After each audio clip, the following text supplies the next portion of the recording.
সিলেট জেলার সীমান্তবর্তী কোম্পানীগঞ্জ উপজেলায় অবস্থিত প্রকৃতির মায়ায় মোড়ানো ভোলাগঞ্জ দেশের সর্ববৃহৎ পাথর কুয়ারি অঞ্চল। ভারতের মেঘালয়ের পাহাড় থেকে নেমে আসা ঝর্ণাধারা একদিকে যেমন ধলাই নদের পানির যোগানদাতা, অন্যদিকে এই পানি প্রবাহই ভোলাগঞ্জের রূপের উৎস। ভ্রমণ গাইডের এই ভিডিওতে জানব ভোলাগঞ্জ যাবার উপায়, কোথায় থাকবেন, কি ঘুরে দেখবেন, খরচের তথ্য এবং ট্যুর প্ল্যান সহ একটি পরিপূর্ণ ভ্রমণ নির্দেশনা। আশা করি ভ্রমণ গাইডের এই ভিডিওটি সম্পূর্ণ দেখলে ভোলাগঞ্জ ভ্রমণ সম্পর্কে প্রায় সবকিছুই আপনার জানা হয়ে যাবে।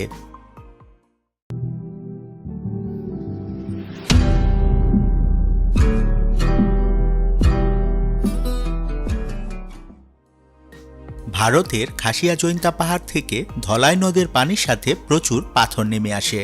নদের উৎসমুখে পাথর পরিবেষ্টিত জায়গাটুকু ভোলাগঞ্জ জিরো পয়েন্ট বা সাদা পাথর নামে পরিচিত। ধলাই নদের মনোলোভা রূপ, স্বচ্ছ নীল জল, সাদা পাথর আর পাহাড়ের সবুজ মিলেমিশে যেন একাকার। দূরের পাহাড়গুলোর উপর মেঘের ছড়াছড়ি, সাথে একটা দুটো ঝর্ণার গড়িয়ে পড়া, এই সব কিছু মিলে সাদা পাথর ভোলাগঞ্জের সৌন্দর্য বাড়িয়ে দিয়েছে বহুগুণ। পাথর উত্তোলনকে সহজ করতে 1964 থেকে 1969 সাল পর্যন্ত ভোলাগঞ্জ রূপওয়ে নির্মাণ করা হয়েছিল। ভোলাগঞ্জ থেকে প্রায় 11 কিলোমিটার দীর্ঘ এই রূপওয়ে চলে গেছে ছাতক পর্যন্ত, যা 1994 সাল পর্যন্ত ব্যবহৃত হতো। বর্তমানে রূপওয়ে টাওয়ারগুলো কালের স্মৃতিচিহ্ন বয়ে বেড়াচ্ছে। এখনও অনেক স্থানীয় বাসিন্দাদের জীবিকার উৎস এই পাথর উত্তোলন। 10 নং ঘাট থেকে সাদা পাথর যাওয়ার পথে পাথর তোলা কিংবা ছোট নৌকায় পাথর বহন করে নিয়ে যাওয়ার দৃশ্য চোখে পড়বে। ভোলাগঞ্জ যাওয়ার সবচেয়ে ভালো সময় হচ্ছে বর্ষাকাল ও তার পরবর্তী কিছু মাস, অর্থাৎ জুন থেকে ডিসেম্বর মাসে যে কোনো সময় ঘুরে আসতে পারেন ভোলাগঞ্জ থেকে। অন্য সময় গেলে পাথরময় সৌন্দর্য দেখতে পেলেও নদীতে পানি প্রবাহ তুলনামূলক কম থাকে। একদিনে ভোলাগঞ্জ সাদা পাথর দেখার পাশাপাশি হযরত শাহজালাল রহমতুল্লাহ আলাইহির মাজার, উপমহাদেশের প্রথম চা বাগান মালিনী ছড়া ও সময় থাকলে রাতারগুল ঘুরে দেখা যায়। আর সাদা পাথর এলাকার কাছেই আছে উৎমা ছড়া ও তুরুং ছড়ার মতো আরও 2টি সুন্দর স্থান। ভোলাগঞ্জ ও এই সবকিছু ঘুরে দেখার ট্যুর প্ল্যান ও কম খরচে ভ্রমণের উপায় নিয়ে বিস্তারিত থাকবে এই ভিডিওর শেষ অংশে। ভোলাগঞ্জ যেতে চাইলে আপনাকে প্রথমে সিলেট শহরে আসতে হবে।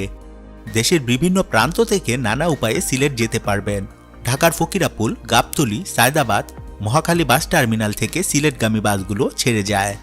গ্রিন লাইন, সৌদিয়া, ইউনিক, এসালম, এনা ও লন্ডন এক্সপ্রেসের বাস ঢাকা সিলেট রুটে চলাচল করে। এসি বাসের ভাড়া 1000 টাকা থেকে 1200 টাকার মধ্যে, আর নন এসি বাসের ভাড়া 470 টাকা থেকে 600 টাকা। ঢাকা থেকে সিলেটের দূরত্ব প্রায় 240 কিলোমিটার এবং বাসে করে সিলেট পৌঁছাতে সময় লাগে 6 থেকে 8 ঘন্টা। ঢাকা থেকে ট্রেনে সিলেট যেতে কমলাপুর কিংবা বিমানবন্দর রেলওয়ে স্টেশন হতে উপবন, জয়ন্তিকা, পারাবত অথবা কালনী এক্সপ্রেস ট্রেনকে বেছে নিতে পারেন। শ্রেণীভেদে ট্রেনের টিকিটের মূল্য 265 টাকা থেকে 750 টাকা, আর ট্রেনে সিলেট যেতে সময় লাগে প্রায় 7 থেকে 8 ঘন্টা। আর ঢাকা থেকে আকাশপথে সিলেট যেতে হযরত শাহজালাল আন্তর্জাতিক বিমানবন্দর থেকে বিমান বাংলাদেশ এয়ারলাইন্স, নোভো এয়ার এবং ইউএস বাংলা এয়ারে সিলেট যেতে ক্লাস অনুযায়ী ভাড়া লাগবে 2700 টাকা থেকে 10,000 টাকা পর্যন্ত। সিলেট থেকে ভোলাগঞ্জের দূরত্ব প্রায় 37 কিলোমিটার এবং যেতে সময় লাগে প্রায় 1.5 ঘন্টা। সিলেট থেকে বাস, সিএনজি, লেগুনা বা প্রাইভেট কারে ভোলাগঞ্জ যাওয়া যায়। বাসে যেতে চাইলে সিলেটের আম্বরখানার একটু সামনে মজুমদারি এলাকা থেকে ডাবল ডেকার বিআরটিসি বাস বা সাদা পাথরগামী ট্যুরিস্ট বাসে যেতে পারবেন। প্রতি 20 মিনিট পর পর সকাল 8টা থেকে সন্ধ্যা 6টা পর্যন্ত বাস চলাচল করে।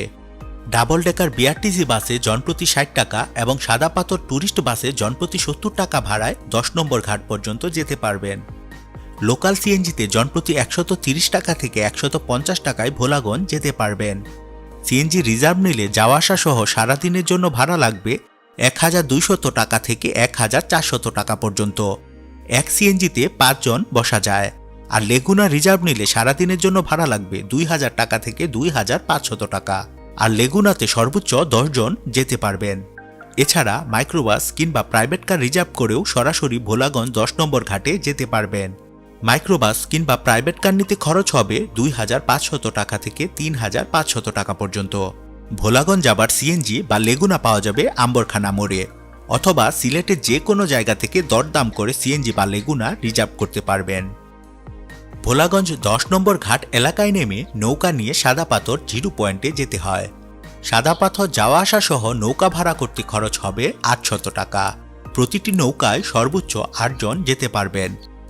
আপনি যদি একা কিংবা কম মানুষ নিয়ে ভোলাগঞ্জ ঘুরতে যান, তাহলে এমন অনেক নৌকা পেয়ে যাবেন যারা 1-2 জন করে যাত্রী মিলিয়ে মোট 8-10 জন নিয়ে সাদা পাথর জিরো পয়েন্টে যায়। সাদা পাথর এলাকায় গিয়ে আপনার যতক্ষণ ইচ্ছা সময় কাটাতে পারবেন।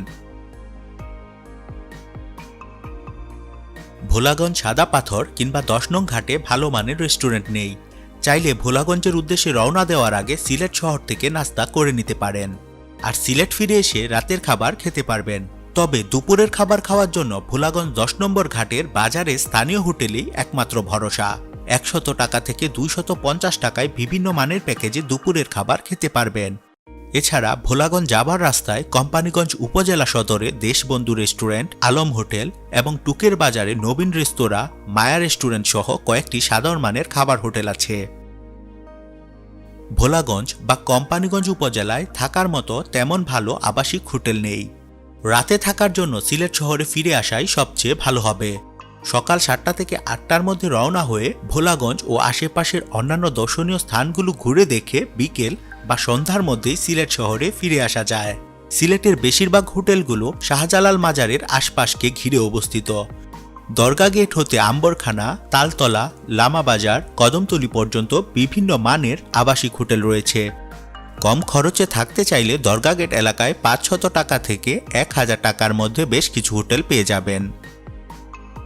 ভালো সার্ভিসের হোটেলগুলোর মধ্যে আছে Hotel Holy Gate, Holy Inn, Lavista Hotel, Panshi Inn, Hotel Metro International, Britannia Hotel ইত্যাদি। এসব হোটেলে থাকতে খরচ হবে 2000 টাকা থেকে 10,000 টাকা পর্যন্ত। লাক্সারি হোটেল ও রিসোর্টের মধ্যে আছে hotel Nurjahan grand, Rose View hotel, Nazimgarh resort, grand palace সহ আরও বেশ কিছু হোটেল। এসব হোটেলে থাকতে প্রতি রাতের জন্য খরচ হবে 8000 টাকা থেকে 30,000 টাকা পর্যন্ত। যদি কোনো কারণে ভোলাগঞ্জের আশেপাশে থাকার প্রয়োজন হয়, তাহলে কোম্পানিগঞ্জ উপজেলা সদরে অবস্থিত হোটেল আল সাদিক, হালিমা বোর্ডিং, বাদশা বোর্ডিং কিংবা হোটেল আল হাসানে যোগাযোগ করতে পারেন। কোম্পানিগঞ্জ সদরে অবস্থিত সবগুলো হোটেলেই নন এসি। এছাড়াও কোম্পানিগঞ্জে উপজেলা পরিষদের একটি ডাকবাংলো রয়েছে। যথাযথ কর্তৃপক্ষের অনুমতি সাপেক্ষে ডাকবাংলোতে থাকতে পারবেন। ভোলাগঞ্জ যাওয়া আসা ও সেখানে ঘুরে বেড়াতে সবকিছু মিলিয়ে 5 থেকে 6 ঘন্টার মতো সময় লাগবে। আপনি চাইলে দিনের বাকি সময়টুকু আরও কিছু জায়গা ঘুরে বেড়াতে পারেন। যদি জুন থেকে অক্টোবর মাসে বেড়াতে যান, তাহলে ভোলাগঞ্জের কাছে উৎমাছড়া ও তুরুংছড়া ঘুরে দেখতে পারেন। উৎমাছড়া ও তুরুংছড়া ঘুরে না দেখতে চাইলে বাকি সময়টুকু রাতারগুল ঘুরে কাটিয়ে দিতে পারেন। যদি ভোলাগঞ্জের সাথে আরও কিছু জায়গা ঘুরে দেখতে চান, তাহলে অবশ্যই খুব সকাল সকাল সিলেট থেকে রওনা দিতে হবে। গ্রুপের সদস্য সংখ্যা অনুযায়ী সিএনজি, লেগুনা বা মাইক্রোবাস সারাদিনের জন্য রিজার্ভ নিলে ভালো হবে। এতে অনেকটা সময় সাশ্রয় হবে। আর গাড়ি ঠিক করার পূর্বে কি কি ঘুরে দেখতে চান তা অবশ্যই ড্রাইভারকে ভালো করে বুঝিয়ে দরদাম করে নিন। ভোলাগঞ্জ যাবার পথে শহর থেকে মাত্র 3 কিলোমিটার দূরেই মালিনীছড়া চা বাগানের অবস্থান। মালিনীছড়া উপমহাদেশের সবচেয়ে বড় ও প্রথম প্রতিষ্ঠিত চা বাগান। এই চা বাগানে কিছু সময় কাটিয়ে আপনার ভ্রমণ শুরু করতে পারেন। চাইলে ফিরে আসার পথেও মালিনীছড়া চা বাগান দেখতে পারবেন। ভোলাগঞ্জ 10 নম্বর নৌকা ঘাটে টিকিট কেটে সিরিয়াল অনুযায়ী নৌকায় উঠে পড়ুন। সাদা পাথর জিরো পয়েন্ট যেতে 20 মিনিটের মতো সময় লাগবে। তবে শীতকালে পানি কমে গেলে অনেক সময় নৌকা চলাচল বন্ধ থাকে।